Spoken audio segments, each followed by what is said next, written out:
दरअसल ये एक ऐसी स्त्री की वर्षों पुरानी कहानी है जब उसका सौंदर्य ही उसका सबसे बड़ा शत्रु बन गया और उसे अपनी अस्मिता समाज में अपनी सौंदर्य के कारण गंवानी पड़ी और वह मात्र एक नहीं वरन पूरे राज्य के भोग की वस्तु बन गई। इतिहास में इन्हें आम्रपाली के नाम से जाना जाता है, लेकिन इनका एक नाम अम्बपाली या अम्बपालिका भी है।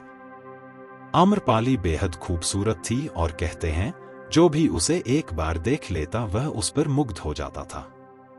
अगर इतिहास की माने तो अजातशत्रु उसके प्रेमियों में था और उस समय के उपलब्ध साहित्य में अजातशत्रु के पिता मगध का राजा बिंबिसार को भी गुप्त रूप से उसका प्रेमी बताया गया है। बिंबिसार का उससे एक पुत्र होना भी बताया जाता है। खैर जो भी हो, आम्रपाली ने सालों तक वैशाली के धनवान लोगों का मनोरंजन किया, लेकिन जब वह तथागत बुद्ध के संपर्क में आई तो सब कुछ छोड़कर बौद्ध भिक्षुणी बन गई। आम्रपाली को लेकर भारतीय भाषाओं में बहुत से काव्य, नाटक और उपन्यास लिखे गए हैं।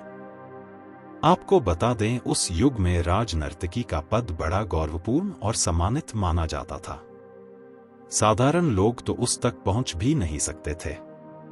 समाज के उच्च वर्ग के लोग भी उसकी कृपा के लिए लालायित रहते थे। यह कहानी है भारतीय इतिहास की सबसे खूबसूरत महिला के नाम से विख्यात आम्रपाली की, जिसे अपनी खूबसूरती की कीमत वेश्या बनकर चुकानी पड़ी। वह किसी की पत्नी तो नहीं बन सकी, लेकिन संपूर्ण नगर की नगरवधू जरूर बन गई। आम्रपाली ने अपने लिए ये जीवन स्वयं नहीं चुना था, बल्कि वैशाली में शांति बनाए रखने, गणराज्य की अखंडता बरकरार रखने के लिए उसे किसी एक की पत्नी बनाकर नगर को सौंप दिया गया। आम्रपाली के जैविक माता पिता का तो पता नहीं, लेकिन जिन लोगों ने उसका पालन किया उन्हें वह एक आम के पेड़ के नीचे मिली थी, जिसकी वजह से उसका नाम आम्रपाली रखा गया। वह बहुत खूबसूरत थी। जो भी उसे देखता था वह अपनी नजरें उस पर से हटा नहीं पाता था, लेकिन उसकी यही खूबसूरती, उसका यही आकर्षण उसके लिए श्राप बन गया। आम्रपाली जैसे जैसे बड़ी होती गई वह और भी ज्यादा आकर्षक दिखने लगी, जिसकी वजह से वैशाली का हर पुरुष उसे अपनी दुल्हन बनाने के लिए बेताब रहने लगा। लोगों में आम्रपाली की दीवानगी इस हद तक थी कि वो उसको पाने के लिए किसी भी हद तक जा सकते थे। यही सबसे बड़ी समस्या थी। आम्रपाली के माता पिता जानते थे कि आम्रपाली को जिसको भी सौंपा गया तो बाकी के लोग उनके दुश्मन बन जाएंगे और वैशाली में खून की नदियां बह जाएंगी। इसीलिए वह किसी भी नतीजे पर नहीं पहुंच पा रहे थे।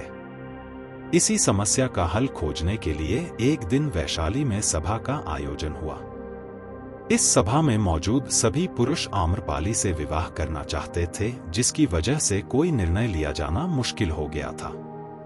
इस समस्या के समाधान के लिए अलग अलग विचार प्रस्तुत किए गए, लेकिन कोई इस समस्या को सुलझा नहीं पाया।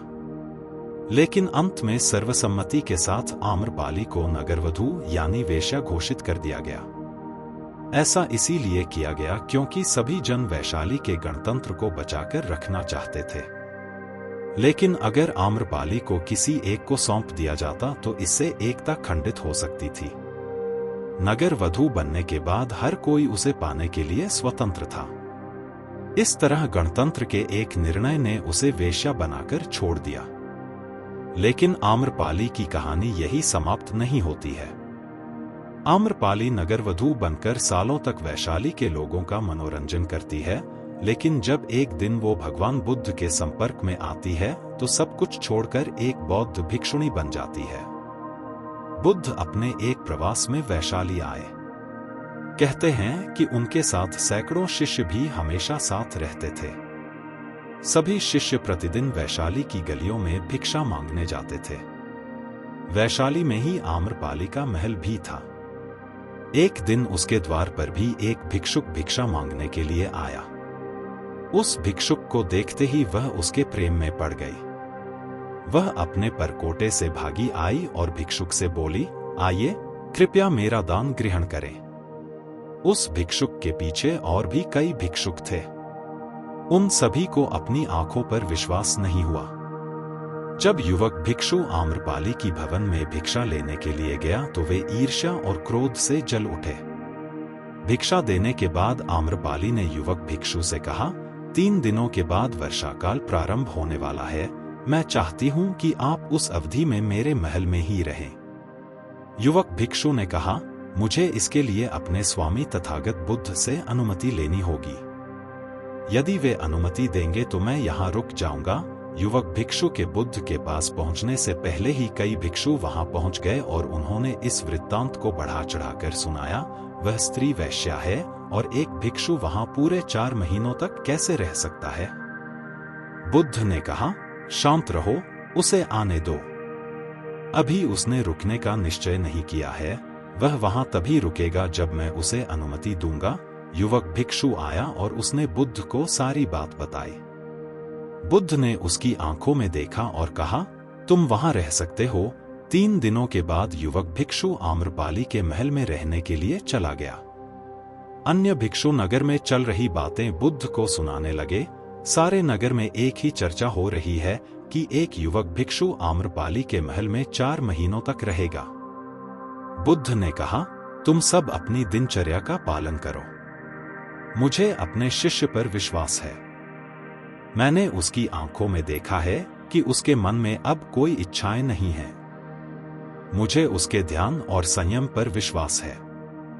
तुम सभी इतने व्यग्र और चिंतित क्यों हो रहे हो? यदि उसका धम्म अटल है तो आम्रपाली भी उससे प्रभावित हुए बिना नहीं रहेगी, और यदि उसका धम्म निर्बल है तो वह आम्रपाली के सामने समर्पण कर देगा। यह तो भिक्षु के लिए परीक्षण का समय है। बस 4 महीनों तक प्रतीक्षा कर लो। मुझे उस पर पूर्ण विश्वास है। वह मेरे विश्वास पर खरा उतरेगा। उनमें से कई भिक्षुओं को बुद्ध की बात पर विश्वास नहीं हुआ। उन्होंने सोचा, वे उस पर नाहक ही इतना भरोसा करते हैं। भिक्षु अभी युवक है और आम्रपाली बहुत सुंदर है। वे भिक्षु संघ की प्रतिष्ठा को खतरे में डाल रहे हैं। 4 महीनों के बाद युवक भिक्षु विहार लौट आया और उसके पीछे पीछे आम्रपाली भी बुद्ध के पास आई। आम्रपाली ने बुद्ध से भिक्षुणी संघ में प्रवेश देने की आज्ञा मांगी।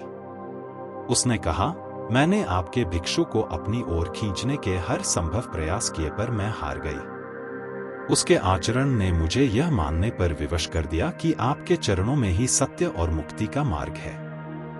मैं अपनी समस्त संपदा भिक्षु संघ के लिए दान में देती हूँ।